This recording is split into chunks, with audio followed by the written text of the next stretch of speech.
Je crois que c'est la vidéo où je me suis le plus dit comment je vais traiter le sujet, comment je vais faire, tellement c'est complexe, tellement ça paraît des fois un peu opaque, comment s'y retrouver. Et autant je vous ai déjà fait des vidéos pour savoir quel iPhone choisir, quel smartphone Samsung acheter, où vous avez quand même, dans le cas de Samsung en tout cas, une gamme qui est extrêmement large. Mais dans le cas de Xiaomi, je me suis dit mais par quel bout je vais le prendre, tellement il y a de produits, tellement c'est complexe, tellement il y a de modèles. Mais bon, c'est pas grave, je l'ai pris à bras le corps parce qu'il faut quand même que je vous rende ce service, à savoir quel smartphone Xiaomi acheté en 2020. On va regarder les différentes gammes, les différents modèles et vous allez voir que, bon, ça reste toujours un peu compliqué, mais une fois qu'on s'est vraiment plongé dedans, on arrive à y voir plus clair. D'ailleurs, dites-le moi maintenant en commentaire, est-ce que vous avez déjà acheté un smartphone Xiaomi? Est-ce que vous vous êtes pas dit à ce moment-là, c'est compliqué, je vais jamais m'en sortir, je sais pas quel modèle acheter?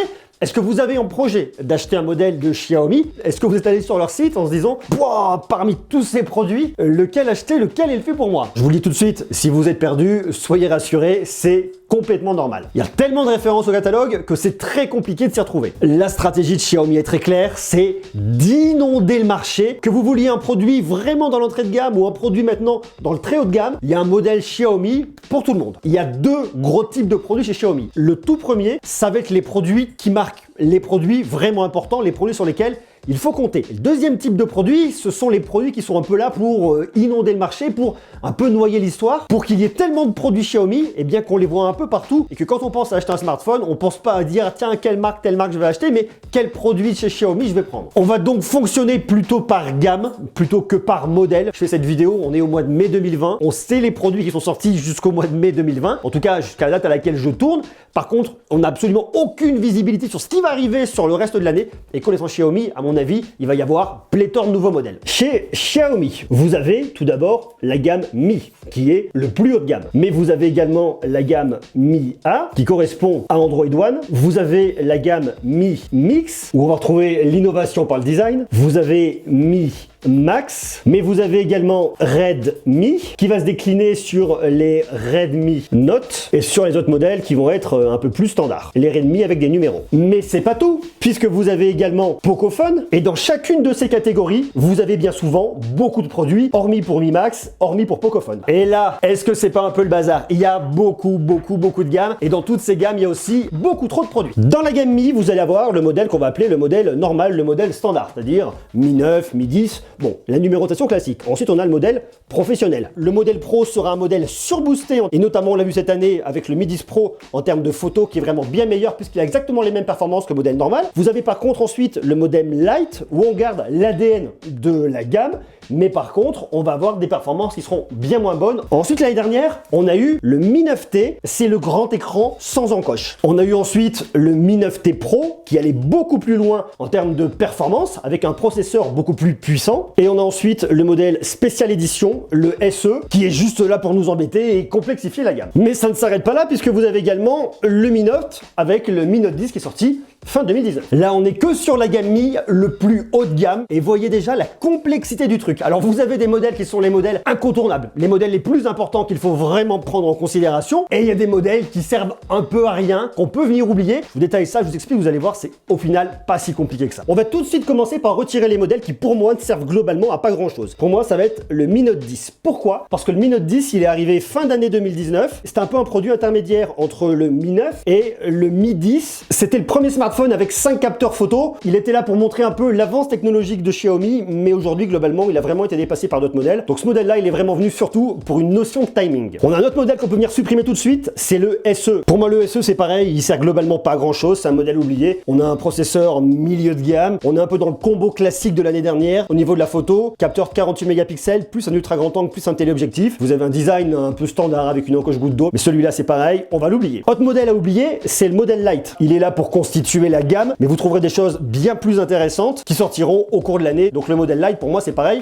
je vais le supprimer. Il nous reste ensuite le modèle normal, le modèle Pro, le modèle T et le T Pro. Vu que là, je vous parle des modèles de l'année dernière, notamment du 9T et du 9T Pro, je vais tout de suite venir supprimer le 9T. Pourquoi? Parce que même s'il est pas mal, le 9T Pro a quand même baissé en prix. Vous avez exactement la même chose en termes de photos, sauf que là, vous avez un Snapdragon 855, quelque chose de plus puissant. Donc c'est pareil pour moi, le modèle T, je l'oublierai. Il nous reste au niveau de la gamme Mi 3 modèles, le modèle normal, le modèle professionnel et le T Pro.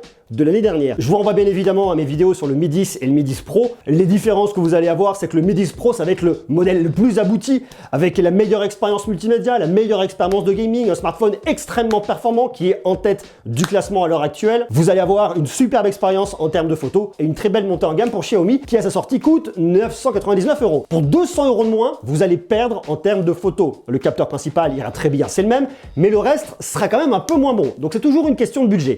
Le modèle T par contre de l'année dernière, je ne sais pas s'il y en aura cette année à l'heure à laquelle je tourne cette vidéo, mais le modèle T est intéressant. Pourquoi? Parce que vous avez un grand écran sans encoche avec une caméra pop-up. Donc si vous voulez un smartphone suffisamment performant avec un Snapdragon 855, eh bien ce modèle-là peut aussi être vraiment fait pour vous. La gamme Mi A, c'est tout de suite beaucoup plus simple, c'est la gamme Android One. Vous aimez Xiaomi, vous aimez la marque, vous voulez un smartphone milieu de gamme, vous voulez pas y mettre trop d'argent, mais par contre vous n'aimez pas leur surcouche MIUI, vous voulez une expérience Android pure, sans fioriture, sans surcouche, sans rien, et c'est là que la gamme Mi A est faite pour vous, puisque c'est exactement ça. Vous allez donc retrouver un smartphone milieu de gamme avec cette expérience Android pure. L'année dernière, il y a eu le Mi A3, triple caméra, le premier capteur c'est un 48 mégapixels, deuxième c'est un ultra grand angle, et le troisième il sera là pour le mode portrait, pour l'effet bokeh. Bon, on est sur un grand standard, ça fonctionne. Ensuite on a Mi Mix, et Mi Mix c'est extrêmement simple, c'est tout simplement le design. Le dernier Mi Mix sorti, c'est le Mi Mix 3 avec son slider, avec un dos en céramique. On est vraiment dans toute autre chose. On est vraiment dans quelque chose un peu plus niché, des personnes qui cherchent un produit très particulier, avec en tout cas au moment où il est sorti, une des toutes dernières technologies, un grand écran sans encoche, un slider. Alors pour l'instant, il ne devrait pas y avoir de Mi Mix 4. Le boss de Xiaomi, Lei Jun, a dit pour l'instant, il n'y aura pas d'autres produits Mi Mix, mais la gamme n'est pas terminée, la gamme n'est pas enterrée. Donc il se pourrait qu'à l'avenir, on ne sait pas quand, il y ait d'autres produits Mi Mix. Mais ce qui est sûr, c'est que pour l'instant, c'est absolument pas une priorité de la marque. Mi Max, comme son nom l'indique, c'est plutôt l'idée de grand format, mais ça, c'est quelque chose qui est vraiment amené à disparaître. Je suis pas sûr qu'il y ait d'autres modèles. Donc en tout cas, en 2020, le Mi Max, on peut le supprimer. On se retrouve ensuite sur la question du Pocophone. Alors le Pocophone, c'est vachement intéressant parce que quand le Pocophone F1 était présenté en France, il y a 1 an et demi, eh bien on nous présentait un smartphone extrêmement puissant qui était vraiment l'idée du flagship killer. Il y a un autre modèle, Pocophone, qui est présenté mais qui pour l'instant n'arriverait pas en France. Donc pour l'instant, Pocophone, à l'heure à laquelle je tourne cette vidéo, eh bien on peut également l'oublier. Mais c'est pas dit que peut-être dans le courant de l'année, voire 2021, on va arriver à un Pocophone F2. Mais pour l'instant, rien n'est sûr. Il nous reste ensuite Redmi, qui se décompose en deux parties. Redmi Note et puis Redmi classique. Alors là, Redmi Note, vous êtes comme ça et vous nagez. Pas tant pour les produits parce qu'on les comprend extrêmement facilement,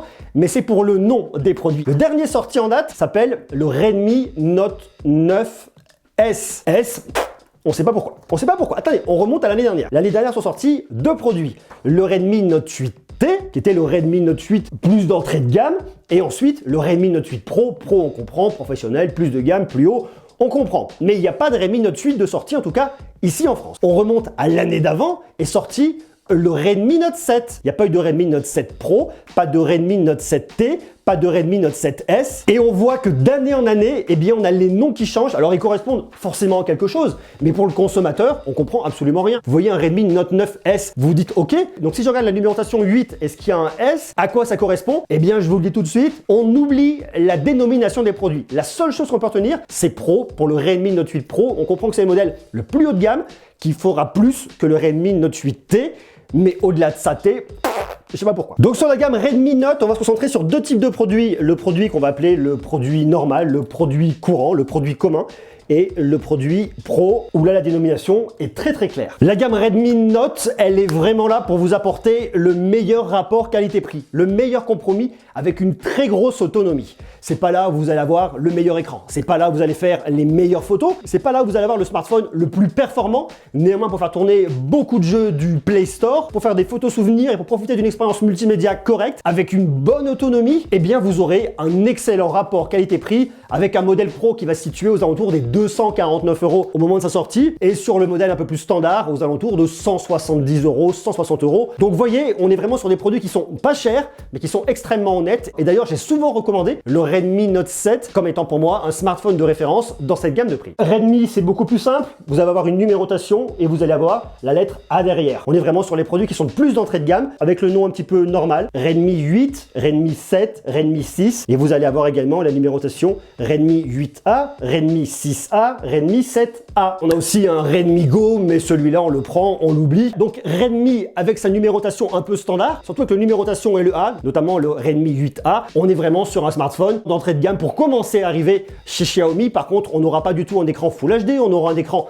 HD, on n'aura pas des caméras dingues, on n'aura pas un processeur très puissant derrière, mais néanmoins vous aurez une bonne autonomie, vous aurez un smartphone de Xiaomi qui fera bien l'affaire et qui vous permettra d'aller chez Xiaomi à un tarif tout de suite beaucoup plus doux. À côté de ça, Xiaomi a présenté le Mi Mix Alpha, qui est un concept fun, qui vous montre ce que Xiaomi est capable de faire, mais qui n'est pas un smartphone qui est fait pour être vendu à monsieur et madame tout le monde. Il y a également le smartphone pliable de Xiaomi qui a été montré il y a un peu plus d'un an, mais qui n'est pas du tout à l'ordre du jour. Il n'y a absolument aucune info qui circule sur l'arrivée potentielle d'un smartphone pliable chez Xiaomi. Alors soyez sûr que ça finira bien par arriver dans les années à venir. Lorsque le pliable sera plus démocratisé, à ce moment-là, Xiaomi sera là pour vous présenter leur solution. Donc voyez, on partait sur quelque chose de très complexe et au final, on a élagué et ça va tout de suite beaucoup mieux. Alors on va se faire un petit résumé. La gamme Mi, c'est vraiment ce que vous avez de plus haut de gamme chez Xiaomi. Si vous avez le budget et si vous voulez vraiment vous faire plaisir avec ce que Xiaomi maîtrise le mieux, vous allez sur le modèle professionnel, vous le regretterez pas. Si tout de suite ça tire un petit peu mais que vous voulez quand même la superbe expérience multimédia, le modèle standard ira très bien, notamment le Mi 10. Modèle T Pro sur le modèle de l'année dernière, sur le 9 pourquoi pas, si vous voulez un grand écran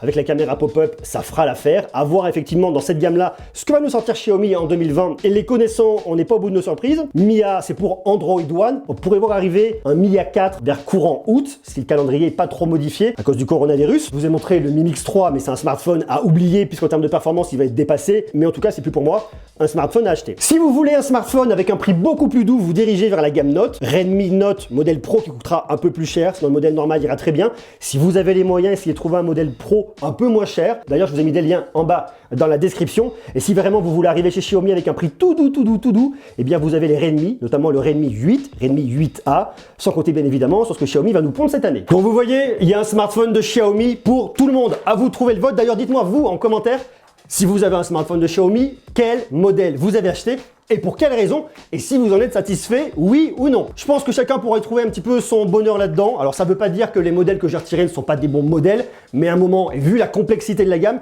il faut quand même venir un petit peu trancher à la débroussailleuse parce que sinon on ne s'en sortira absolument pas. Et je vous dis une fois de plus, je tourne cette vidéo, on est au mois de mai 2020, je connais Xiaomi, je sais que les annonces vont continuer à arriver et je pense qu'à la fin de l'année, ça va encore se complexifier. Gardez vraiment cette vision des choses. Est-ce que c'est un modèle qui va s'inscrire dans le temps? Est-ce que c'est un modèle qui est là pour occuper le terrain? Et ça vous aidera à faire votre choix. Puis bien évidemment, au bout du bout, ce qui compte, c'est l'argent que vous allez mettre dedans. Donc essayez de trouver le meilleur rapport qualité-prix par rapport à votre budget. Et si ça vous intéresse, je vous ai mis des liens bien évidemment en bas dans la description. Sur ce, je vous embrasse, je vous envoie beaucoup d'amour et je vous donne rendez-vous dès demain pour continuer à parler de tech. Allez, des câlins, bisous, ciao, ciao. I was tempted.